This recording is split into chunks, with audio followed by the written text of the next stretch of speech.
Bonjour à tous, je vous accueille de nouveau sur ce salon IT Partner en présence pour aujourd'hui de Philippe Delucy, président du conseil d'administration et directeur général d'Equal. Bonjour Philippe. Bonjour Johan. Alors est-ce que vous pouvez nous présenter l'activité, le périmètre d'Equal? D'accord, donc nous sommes une société basée au Futuroscope, une quarantaine de personnes, 5-7 millions quand ça va bien. Et nous sommes des spécialistes de la gestion, du déploiement et de la gestion d'infrastructures IP avec une focalisation sur la performance et la sécurité. Et on opère plutôt pour des grands clients en France et à l'étranger, actuellement dans une trentaine de pays dans le monde. Donc votre cœur de métier, si on le redit, c'est la performance applicative, mais en déployant des infrastructures? Et en déployant sur des infrastructures et de plus en plus avec de la virtualisation, on va en parler. D'accord.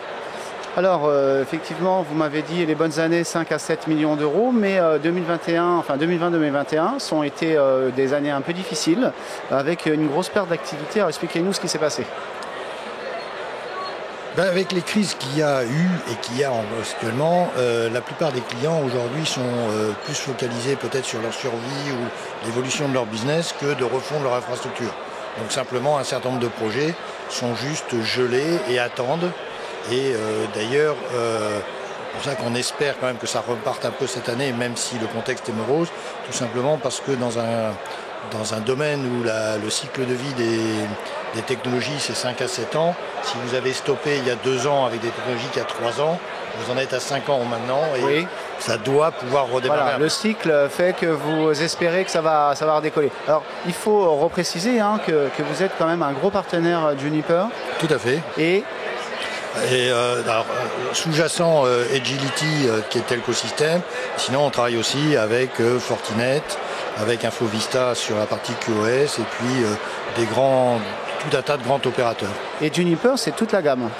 Alors Juniper, c'est principalement au départ la partie SD-WAN. De plus en plus, on va aussi vers le LAN, qui soit filaire ou Wi-Fi, de par leur acquisition avec Mist. Et l'intérêt de l'évolution chez Juniper, c'est que tout ça est en train de converger. Voilà, alors ça c'est finalement le projet, c'est déjà le cas? Alors on est en train de déployer un projet sur lequel on déploie à la fois du Wi-Fi, du LAN et du SD-WAN, le tout piloté par déjà quelque chose qui ressemble à de l'intelligence artificielle en cloud et qui va au-delà, en manipulant énormément de données, être capable de passer d'un mode réactif à un mode proactif. Alors on peut peut-être préciser, peut-être pas le client, mais le projet, l'échelle, Alors le projet, ça va être... le type de client? C'est à terme 200 sites. Aujourd'hui, on en a 80 à peu près en commande sur initialement 3 pays et à la terme une vingtaine de pays en Europe. Et c'est pour bâtir un réseau comme du retail et pour permettre à tous leurs utilisateurs dans leur site d'accéder au cloud. Ce qui est en plus assez novateur dans ce contexte-là, c'est qu'il n'y a pas de data center. C'est des gens qui vont partir directement full cloud. D'accord, alors qu'est-ce que vous leur remettez comme équipement et quelle est la nouveauté en fait? Alors, dans les sites, on va déployer du Wi-Fi, du LAN pour connecter tout ça, des routeurs SSR de SD-WAN qui sont particuliers parce qu'ils sont entièrement virtualisés, donc sur une couche d'hypervirtualisation. On couple ça avec du XDR, en l'occurrence Sentinel-One, pour la protection des postes de travail, et du Zscaler SASE pour la protection et l'accès au cloud. D'accord. Alors effectivement, vous me disiez que vous n'aviez pas énormément de problèmes d'approvisionnement, bien que vous soyez vraiment typiquement dans les réseaux là où c'est le plus difficile, parce que les équipements ont tendance à se virtualiser. Tout à fait. Il y a 7 ans, on a pris la décision que quand on déploierait du SD-WAN, qu'on a choisi en 2017, on ne le ferait que de façon virtualisée. Donc en fait, on achète des white box chez différents constructeurs, souvent dans Progis de Taïwan, sur lequel on met une couche de virtualisation. On a 13 industriels qui viennent chez Telco Systems, ça s'appelle Agility, et ensuite on déploie le dessus. Bilan de l'opération, au lieu d'avoir un fabricant physique, on en a 6 ou 7. Donc quand on a un besoin, voilà, Ça implique pour vous un changement de business model ou pas du tout? Non, pas réellement. Parce que comme on est un peu étrange nous dans ce monde, c'est qu'on a toujours travaillé à la fois dans le réseau et les systèmes. Pour nous, c'est juste fusion de 2 domaines intellectuel qui était donc le pur réseau et les operating systems, la virtualisation. Et en gros, comme on dit par moment en rigolant, en fait on déploie des mini data centers sur les sites. D'accord. Mais c'est toujours la même technologie. D'accord. Alors, vous avez des enjeux prioritaires là, pour les prochains mois. Alors, on a parlé de relance d'activité, le SD-WAN plus l'intelligence artificielle. Ça, c'est vraiment des points importants. Et puis, vous êtes mis à la sécurité, à la cyber avec du XDR. Et puis, vous allez insister sur l'export. Dites-nous en plus. Alors, sur la partie technologique, l'ambition, c'est au-delà de faire purement du SD-WAN d'un côté, du LAN, etc. C'est d'arriver à un contrôle complet du poste de travail jusqu'à l'application. Et donc de combiner ces technologies d'infrastructure avec aussi des technologies de surveillance directement au niveau du poste de travail, ce qu'on appelle le DEM, Digital Experience Monitoring, donc qui se fait sur le poste du travail. Et de l'autre côté de l'APM, c'est la supervision dans l'applicatif. Et on pense qu'à partir de cette année ou l'année prochaine, on sera capable de donner, à travers un tableau de bord, une vision complète de ce qui se passe et d'être capable très très rapidement de dire le problème il est sur le PC, sur le LAN, dans l'application, etc. Et ça, c'est vous qui fournissez l'intelligence. On fournit l'intégration de tout ça. Là, voilà, c'est vous, c'est votre intégration. Voilà. Et par rapport à ce qu'on disait, par rapport à la crise, etc., quand ça ne va pas très bien dans un marché, soit vous essayez de produire autre chose, c'est ce qu'on fait un peu à travers la sécurité du poste de travail, soit vous allez chercher ailleurs. Donc la sécurité, on faisait de la sécurisation de transport, etc. On va gérer aujourd'hui, à travers cette technologie Sentinel-1, les postes de travail et les serveurs, à travers un service managé, parce que quand le poste de Madame Martin est bloqué, il ne faut pas qu'elle reste bloquée 3 jours. Donc l'idée, c'est avec des SLA très très forts, 1 heure, c'est sous 1 heure de s'engager à traiter tous les incidents. Et puis l'alternative, donc des problématiques de marché physique dans un pays ou un contrée donné, c'est de se dire où est-ce que c'est plus dynamique. Et il se trouve que nous, historiquement, on a toujours travaillé beaucoup en Afrique, et que l'Afrique est un continent extraordinairement dynamique, moins touché par la morosité ambiante aujourd'hui, un peu moins impacté par la crise ukrainienne, peu impacté par la crise Covid, vous l'avez peut-être sans doute tous noté. Et donc, c'est des gens qui ont toujours plein de projets. Voilà. Et là, vous me disiez que vous aviez fait un très gros projet en Afrique récemment. Alors là, on a commencé l'an dernier, on continue cette année à déployer pour un couple un opérateur télécom et derrière un acteur de la microfinance, toute une technologie, tout un réseau SD-WAN pour lui permettre d'avoir une hyper-connectivité dans les pays. Ces gens vendent du microcrédit, de la microtransaction, mais aujourd'hui, quand ils ont vendu à Madame, je sais pas quoi, au fin fond du Ghana, la possibilité de faire pousser ses patates douces et d'aller vendre sur le marché, quand elle les vend au marché, elle les vend avec une transaction électronique, de portable à portable. Et donc, comme ils ne sont pas fous, il faut sécuriser tout ça.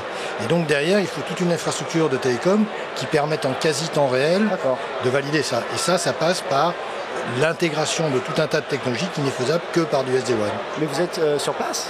Pas du tout, parce que, alors, on se connaît un tout petit peu, mais en fait, depuis 20 ans, on est des fous ce qu'on appelle le ZTP, Zero Touch Provisioning, et on a toujours déployé comme ça à distance. C'est-à-dire en envoyant une boîte, et puis ensuite en disant à la personne en face, le fil vert sur la prise verte, le fil rouge sur la prise rouge, et ça marche.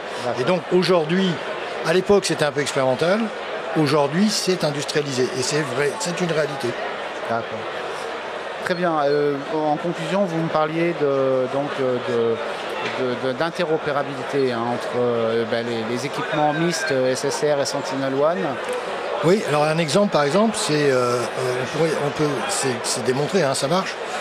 Sentinel-1 détecte une menace sur un poste de travail, le bloque, et donc la console est au courant de ça, et la console envoie un ordre à la console SSR qui va dire tiens, ce PC qui appartient à ce groupe d'utilisateurs ayant été compromis, j'isole tout ce groupe. D'accord. Et derrière on peut réagir et éviter une propagation latérale des menaces.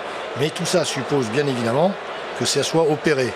Parce qu'on en revient à la problématique, c'est que si vous bloquez tout un groupe d'utilisateurs et que ça se débloque 2 jours après, ça fait des problèmes. Donc c'est pour ça que vous êtes là. C'est pour ça qu'il faut que ça soit opéré. Voilà. Bon, merci beaucoup Philippe. Je vous souhaite bonne fin de salon. Merci beaucoup. Merci pour votre actualité. Au revoir. Merci.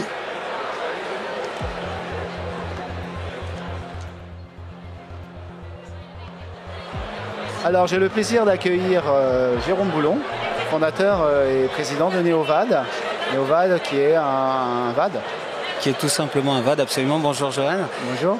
Oui, un VAD, un Value Added Distributeur, même si parfois beaucoup de Français parlent de distribution. Nous, on travaille en B2B, on adresse donc des vendors américains, israéliens et français, et on les vend à des revendeurs exclusivement, bien qu'on ait une approche auprès du client final, parce qu'on vend des produits innovants, différents, sur des marchés bien établis, mais des produits souvent de challenger qu'on fait croître sur ces marchés. D'accord. Oui, vous sourcez des produits et vous essayez de les acclimater au marché français en vous appuyant donc sur les prestataires de la distribution. Alors, peut-être que vous pouvez nous dire, bon, la société elle a 10 ans, c'est ça? Alors, pas encore. Pas on va tout à fêter dans 15 jours nos 7 ans. 7 ans, pardon. 7 ans. Moi, ça fait 30 ans que je fais de la distribution, mais la société a que 7 ans, on va dire. Oui, et donc, on est une jeune société. Et bon, moi, je viens beaucoup du monde de la virtualisation, évidemment. Hein, et donc, quand j'ai démarré Neovad, le focus était très orienté expérience utilisateur. D'accord. Donc, j'entendais l'interlocuteur précédent qui parlait de DEM, Digital Experience Monitoring. Donc nous, c'est les fondements de la société, donc de l'écosystème. Avec des marques peut-être Avec Lexide Software, qui est un produit qui s'appelle Systract, sur lequel on a des très très belles références. Que vous avez toujours On a toujours, absolument. Avec un autre éditeur qui s'appelle Itexis, qui s'est fait racheter récemment. Et puis aussi un autre acteur qui est vraiment sur un autre sujet qui est la réservation de salles de réunion. C'est une société française qui s'appelle WAM et qui fait un produit qui s'appelle Good Meeting qu'on vend aussi très très bien. Donc ça, c'est la partie expérience utilisateur. D'accord. Et vous avez élargi? Absolument, on a élargi puisqu'on a fait et on fait beaucoup de cybersécurité. Un de nos produits phares, c'est Netvrix, qui est une société américaine qui est connue, reconnue, qu'on distribue presque depuis l'origine. Qui est en effet un acteur de l'audit, de la traçabilité des données. Donc on est vraiment dans ce monde de la donnée. Et on a la chance d'avoir des éditeurs qui croient eux-mêmes par du rachat, sur du PAM, donc de l'escalade de privilèges, sur vraiment tout ce qui est le management des postes, etc. Donc Netvrix est vraiment un des best-sellers chez nous sur la partie cybersécurité. D'accord. Et vous avez un autre gros best-seller, c'est Cato? Alors oui, Cato, les relations datent d'il y a à peu près 3 ans. Cato, c'est vraiment une licorne rapide. Enfin, encore une fois, ça fait 30 ans que je fais de la distribution. Je crois qu'ils sont vraiment sur une croissance qui dépasse les Nutanix, qui dépasse tous les gens de l'hyperconvergence. Pour nous, c'est une chance extraordinaire. Oui, parce que vous êtes les seuls à les avoir? À ce jour, on est les seuls en France. J'espère que ça va durer. Non, là, c'est fini, là. Tout le monde le sait maintenant. En tout cas, on a une confiance de l'éditeur et on leur donne cette confiance par l'investissement et les engagements qu'on fait autour d'eux. Donc, qu'est-ce que c'est Cato Networks? Déjà, c'est une société israélienne, mais qui est fondée par le fondateur du firewall, qui s'appelle Shlomo Kramer. Donc, c'est pas des personnes qui démarrent, hein, c'est des gens qui ont déjà fait... Oui, ils ont déjà fait 2-3 business avant. Voilà, Imperva également, donc le premier firewall commercial, le premier web application firewall. Donc c'est des gens qui sont connus, reconnus. C'est des gens qui n'ont pas de problème d'argent. Hein, ils ont quand même levé 500 millions en claquant des doigts, voire même ils ont financé la société à hauteur de plusieurs centaines de millions. Et donc ils ont construit un réseau mondial et c'est maintenant le leader de ce qu'on appelle le SASI. Hein, c'est un peu galvaudé ce terme.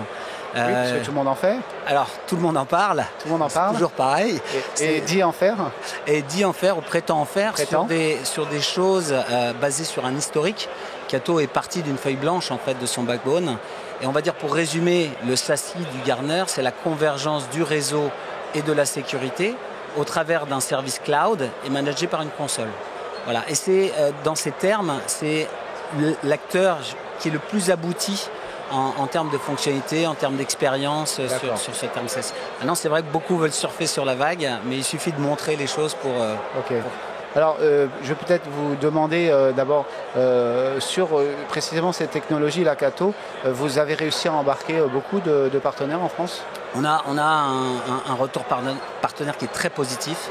Il y a de plus en plus d'engagement. La volonté de Cato, c'est pas de travailler avec des milliers de partenaires, c'est vraiment travailler en profondeur avec les partenaires. Alors pour situer, vous adressez en tout, hein, sur l'ensemble de vos portefeuilles, combien de prestataires, du moins en actif, Et Cato, c'est quelle part? Voilà, alors nous, on adresse à peu près 150 revendeurs actifs sur l'intégralité de notre portfolio. Oui. Cato, on s'adresse une vingtaine de partenaires.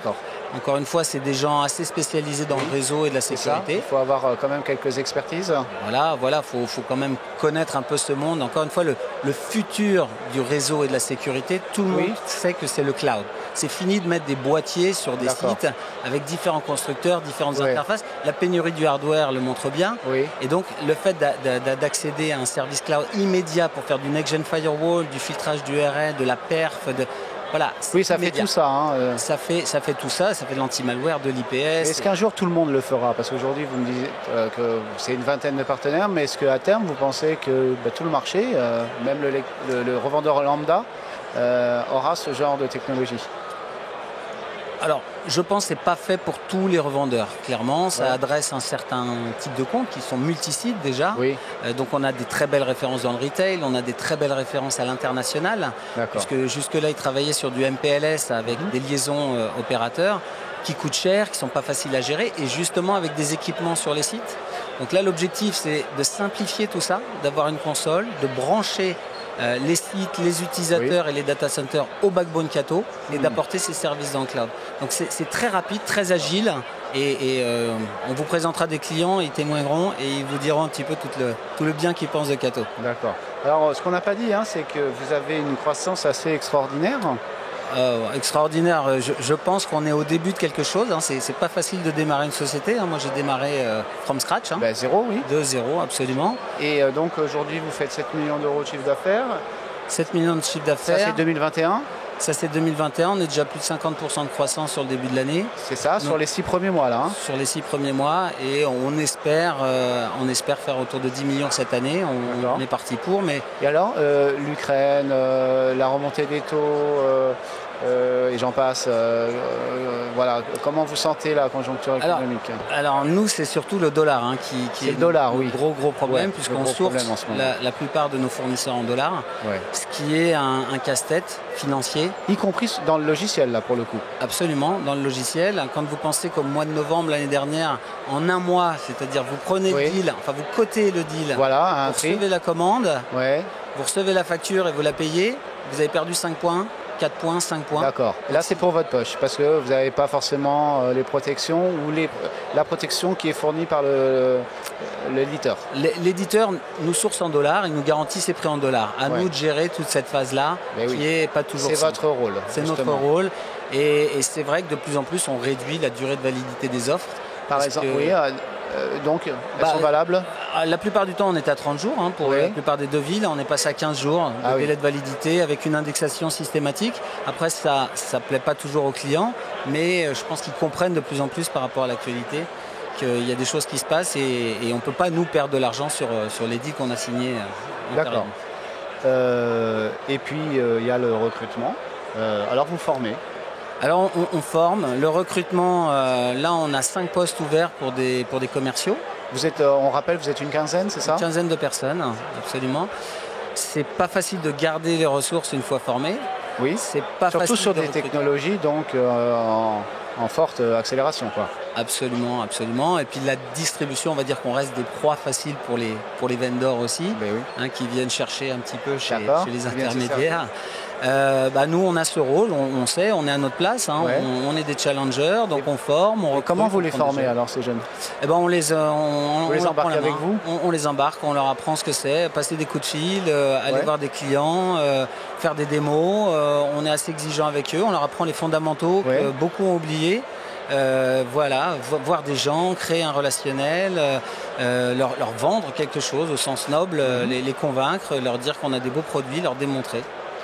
Alors peut-être on peut parler de vos enjeux justement. J'imagine que le recrutement en est un. Il y en a d'autres? Absolument. Notre enjeu, c'est de continuer cette croissance puisqu'on a de l'ambition. Donc on a besoin de ressources, de personnes.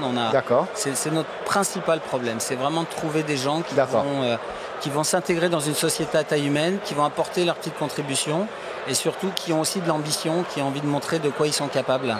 Donc évidemment, tous les jeunes, moins jeunes, qui recherchent un vrai challenge dans une boîte en croissance, donc ça aide aussi pour les salaires et autres. Pour tout à fait. Et vous avez une petite actu, vous venez de signer un nouveau partenaire. Absolument, jusque-là on avait 10 fournisseurs, dont un grand qui est connu qui s'appelle F5 aussi, on n'en a pas parlé. Non. F5 c'est quand même un leader sur son marché, même si là on est en multidistribution, oui. Qui évolue beaucoup vers le monde du logiciel. Aussi, comme tout le monde. Réseau, le futur c'est le cloud. Et donc on est assez actif avec F5, mais là pour consolider un peu toutes ces briques de sécurité, on a le plaisir de vous annoncer qu'on vient de signer avec un acteur connu et reconnu qui s'appelle Logrism, qui est une société américaine dans le monde du SIEM, donc l'analyse de log. Donc encore plus à fond dans la cyber. Encore plus dans la cyber. Et donc là vous allez construire des SOC avec les clients et les partenaires peut-être? Alors l'objectif c'est déjà de proposer une brique qui va consolider un petit peu tous ces logs, toutes ces informations, de réagir avec un acteur qui est connu et reconnu. Encore une fois, en France, ils ont fait plusieurs tentatives malheureusement infructueuses, mais ils ont un produit assez extraordinaire. D'accord, donc de pénétrer le marché, vous voulez dire. De vraiment travailler avec quelqu'un qui va être assez focus, spécialisé pour montrer un peu la valeur du produit. Et en effet, notre objectif, on n'a pas vocation à faire du SOC, c'est pas notre métier, mais c'est d'apporter à des service providers, à nos partenaires qui n'ont pas forcément fait des choix, ou j'étais au Cotter Club hier, tout ce qui était collectivité territoriale. De plus en plus, il y a des centres qui mettent à disposition des mairies, donc un ensemble de services. Donc il faut aussi pouvoir gérer cette sécurité. Le FIC qui avait lieu il n'y a pas très longtemps parlait principalement de SOC. Oui, externalisé. Donc voilà, regardez ce qu'on a à faire. Merci beaucoup Jérôme pour votre passage sur ce plateau et je vous souhaite une bonne fin de journée. C'est un plaisir Johan, merci. Merci, au revoir. Au revoir.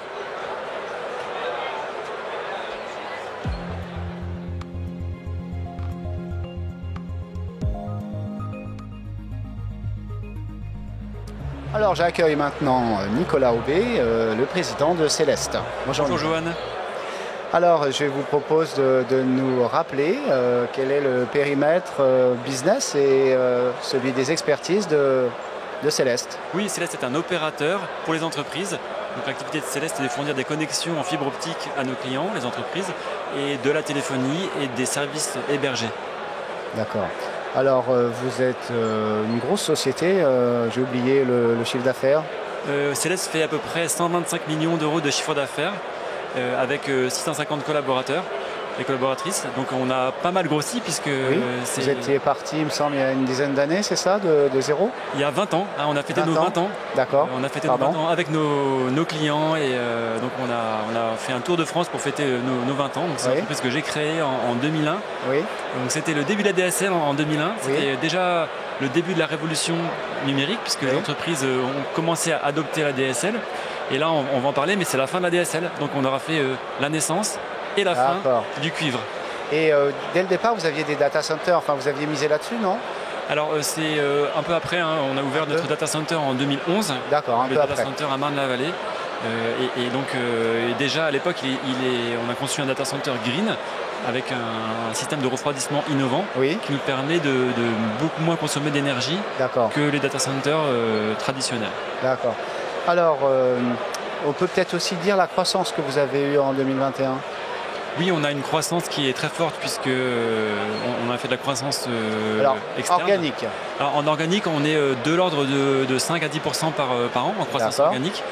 Et voilà, en croissance externe, on a... Alors voilà, ça c'est la grosse actu de l'année 2021. Il y a eu quand même un gros rachat, c'est Oceanet Technologies. Peut-être nous redire qui est Oceanet et il y avait des filiales, NBS et Modulo, et ce que ça vous apporte. Oui, donc le groupe Oceanet Technologies, c'est une entreprise qui fait des services managés et du cloud. Donc c'est un hébergeur qui est basé à Nantes, mais une activité qui est nationale. Donc Oceanet Technologies fournit dans le cloud privé ou dans le cloud public de l'hébergement, des services managés. Et avec sa filiale NBS System, fournit de la cybersécurité, notamment des tests d'intrusion aux entreprises. Donc tout ça, c'est complémentaire de vos activités? Exactement, puisque la révolution numérique commence par la fibre, c'est l'adoption massive de la fibre optique.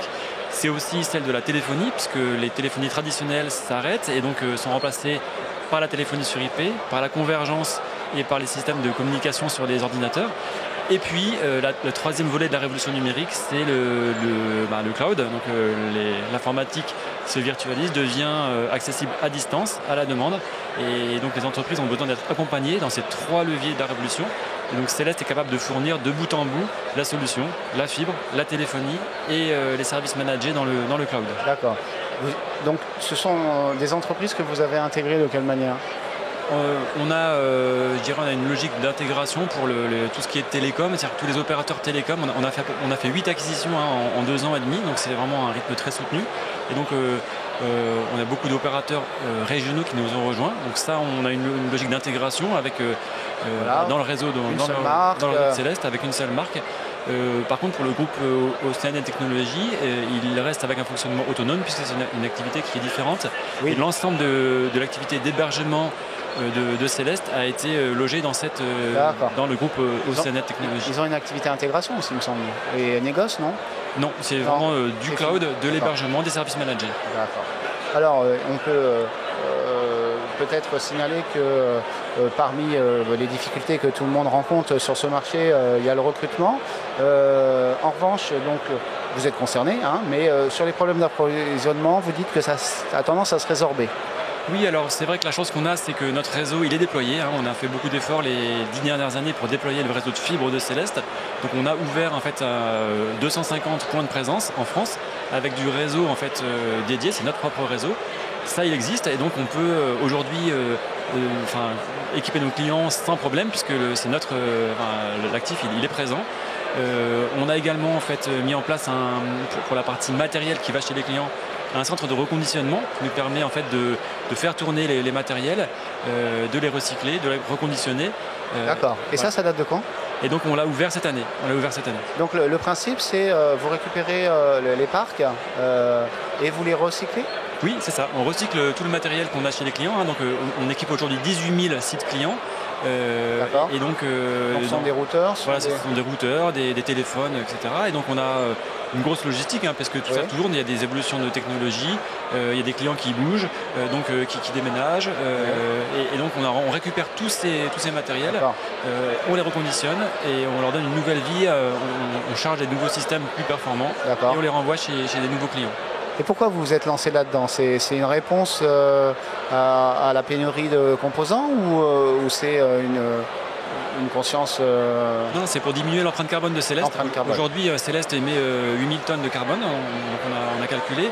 Vous savez, il y a différents scopes d'émissions de carbone. Et donc, comme toutes les entreprises de la tech, la partie dont on ne parle jamais, c'est le scope 3. C'est 90% des émissions de tout le monde. C'est donc les achats de matériel essentiellement. Pour nous, c'est les achats de matériel réseau, les achats chez nos fournisseurs. Et donc, c'est un moyen d'appuyer, de réduire votre empreinte sur ce scope 3. Tout à fait. Et c'est un levier majeur de réduction des émissions. C'est à mettre à l'actif de votre bilan RSE. Exactement. Ok. Alors, le gros enjeu pour vous cette année, c'est précisément l'arrêt de la vente de connexion cuivre. Voilà, c'est un enjeu qui est majeur et je pense que les entreprises n'ont pas encore réalisé que demain, le cuivre s'arrête. En fait, on avait compris que les lignes téléphoniques s'arrêtent, mais on n'avait pas compris, je crois, que la DSL s'arrête. La DSL s'arrête demain, c'est en 2026. En 2026, fin de la commercialisation. Qu'est-ce que ça signifie ? De la DSL.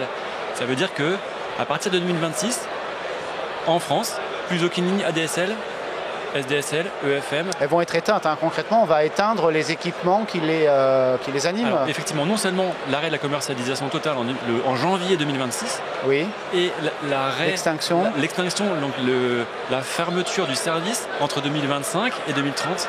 Donc c'est le plan selon les régions, c'est ça ? Selon, voilà, il y a déjà 2 millions de prises qui s'arrêtent, 2 millions de lignes qui s'arrêtent en 2025, 3 millions 9 en 2026, etc. jusqu'à 2030 où l'ensemble des lignes en cuivre va être arrêté. Voilà, le réseau qui a été déployé à partir des années 70-80, le réseau téléphonique, il aura duré du coup 60 ans. Et ça s'arrête. Et on va les démonter, on va les démembrer ces lignes ? Oui, Orange va les démonter. Oui. D'accord. Alors, et vous avez une grosse actu par rapport à ça, c'est votre plan full fibre. Alors oui, nous on constatait, on va dire avec un petit peu d'anxiété que nos clients nous achètent toujours des lignes en cuivre, des lignes analogiques, mais aussi des lignes ADSL, des lignes SDSL, EFM, alors qu'on peut fournir de la fibre. Donc c'est vrai que jusqu'à présent, la fibre était un peu plus chère que le cuivre et prenait un peu plus de délai que le cuivre. Donc on a pris en compte ça et on va lancer donc le plan Full Fibre qu'on annonce aujourd'hui au salon IT Partners. Oui. Et le plan Full Fibre, c'est de dire, quand vous êtes éligible à la fibre, Céleste vous fournit de la fibre avec les mêmes délais et les mêmes coûts que le cuivre. D'accord. C'est ça l'annonce. Voilà, on ne fournit que de la fibre. Ok. Le but, c'est de plus faire du tout. Vous avez dit, vous arrêtez la vente, la commercialisation à partir de septembre. Alors, dans les zones éligibles. Dans les zones éligibles. Voilà, on n'est pas encore. Il y a encore des zones non éligibles. Voilà. D'accord. Dans les zones éligibles en fibre Céleste. Donc, on vend de la fibre. Bon, bah, très bien. Merci Nicolas. Voilà, l'annonce est passée et on en reparlera, j'espère, à la fin de l'année. Merci Johan et à bientôt. Merci, au revoir. Au revoir.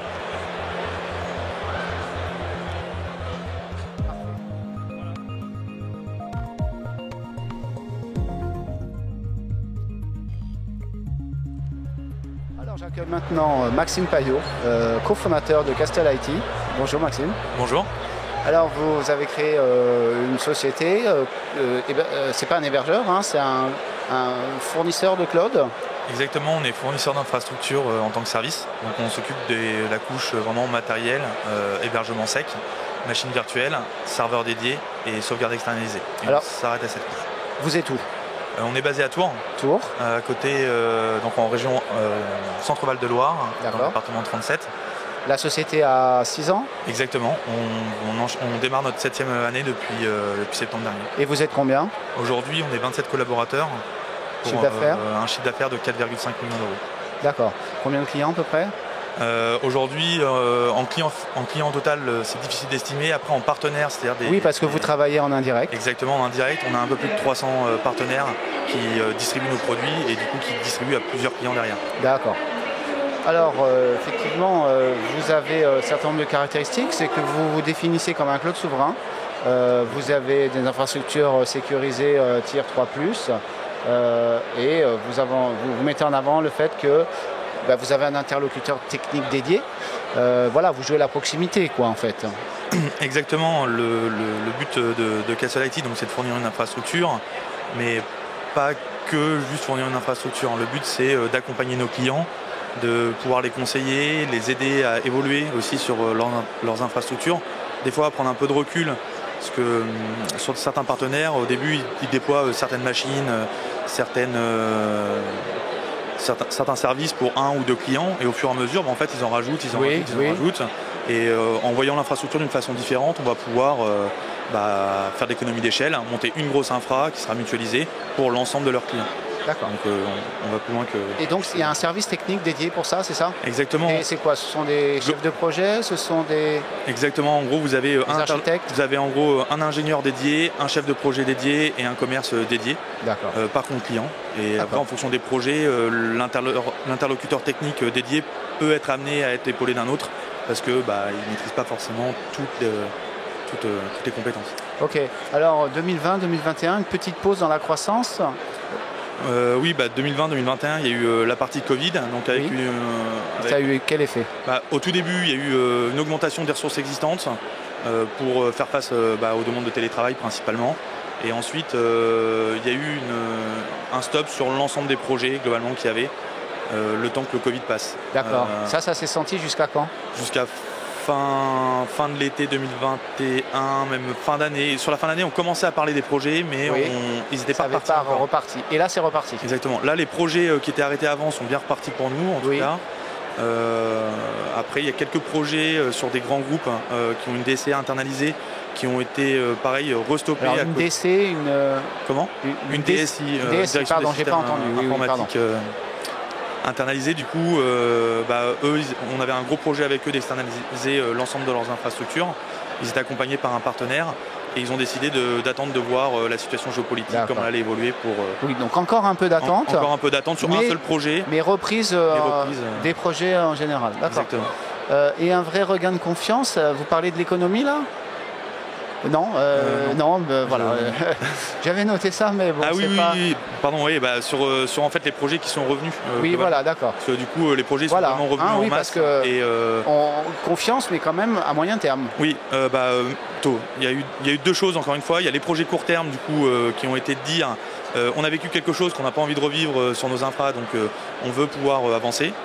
Premier point. Voilà. Et deuxième point, dire maintenant, il va falloir aussi qu'on investisse pour l'avenir. Qu'est-ce qu'on met en place comme projet pour pouvoir faire face aux besoins de demain. D'accord. Alors, vous avez... Alors, ce qui est intéressant, c'est qu'effectivement, au chapitre des réalisations, enfin des succès, vous avez mis en place un projet de décarbonisation de vos groupes électrogènes. Exactement. Aujourd'hui, dans le cadre de la transition énergétique, donc toutes les industries doivent faire des efforts. Dans le monde du data center, donc on fait pas mal d'efforts sur la partie PUE, donc le rapport entre la climatisation, le coût total électrique du bâtiment par rapport à la consommation d'un serveur.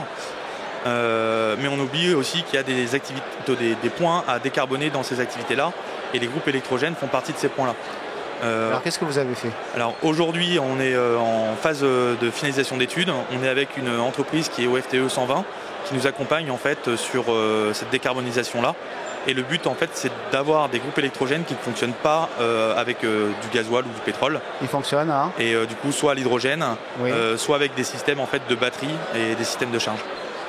D'accord, mais ils sont chargés à l'électricité? Ils sont chargés à l'électricité, exactement. Qui est de l'électricité verte, exactement. En l'occurrence. Et là, du coup, c'est ce qui nous amène au deuxième point en fait de ce qu'on a fait. Et ça, c'est une action qui est terminée, qu'on a terminée en janvier de cette année. C'était de choisir un fournisseur en fait avec des valeurs vertes fortes. Et on a choisi Enercop, qui est en fait une coopérative électrique qui va venir agréger de l'électricité hydraulique, de l'électricité panneau photovoltaïque et de l'éolien. Donc on est vraiment sur une vraie énergie verte, on n'est pas sur une énergie verte où on vient coller des certificats derrière. D'accord. Donc voilà, data center 100% responsable, hein, c'est la baseline. On essaye de l'être, après on reste des hommes et on le fait pour nous, pour nos enfants, parce qu'on a quand même une volonté ancrée, on n'est pas juste là pour faire du marketing et dire on fait un data center vert, etc. Le but, c'est dans chacune de nos actions et les choix qu'on fait sur même nos achats, de trouver la solution la plus verte et avec le moins d'empreinte carbone possible. Alors c'est quoi les prochaines étapes justement en la matière? Alors la prochaine étape, c'est cette décarbonisation-là.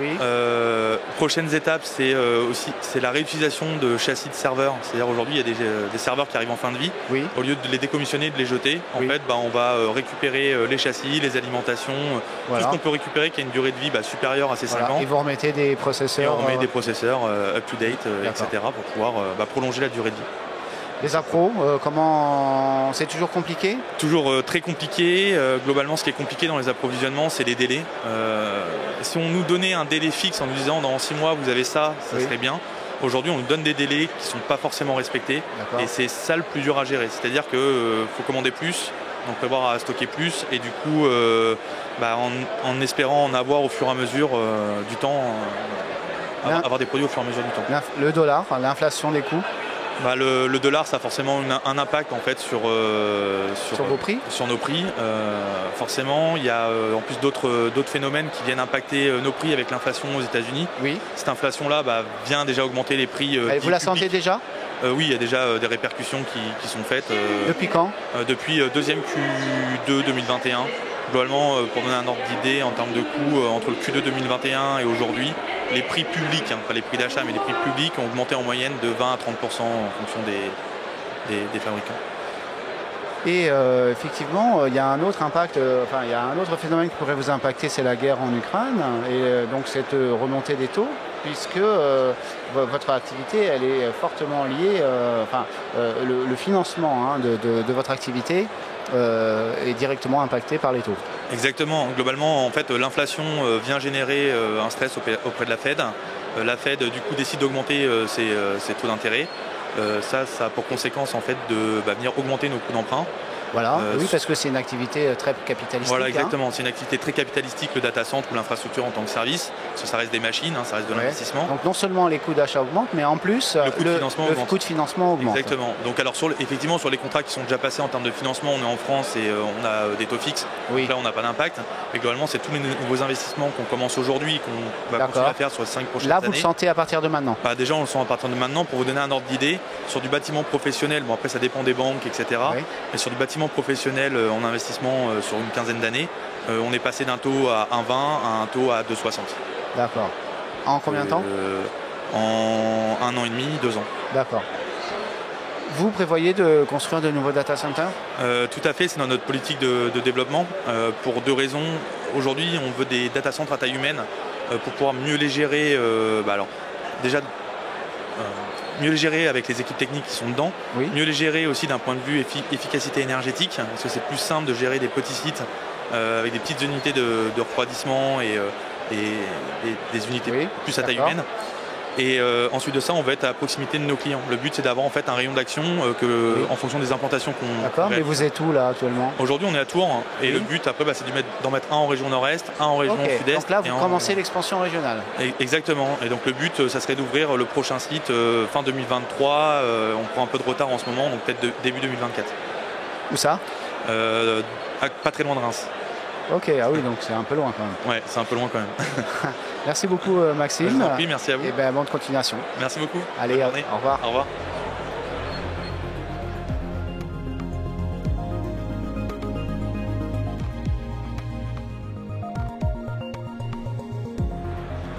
Je suis avec Jean-François Soldourdin, directeur de division chez RX France et à ce titre, directeur du salon IT Partner qui nous accueille aujourd'hui. Bonjour Johan. Bonjour. Ce qui est intéressant, c'est que vous avez un regard neuf sur le salon, puisque vous arrivez dans ces fonctions et que c'est la première dans ce cadre de ces fonctions. Alors on va commencer peut-être par les innovations de cette année 2022. Il y a eu un petit changement d'heure.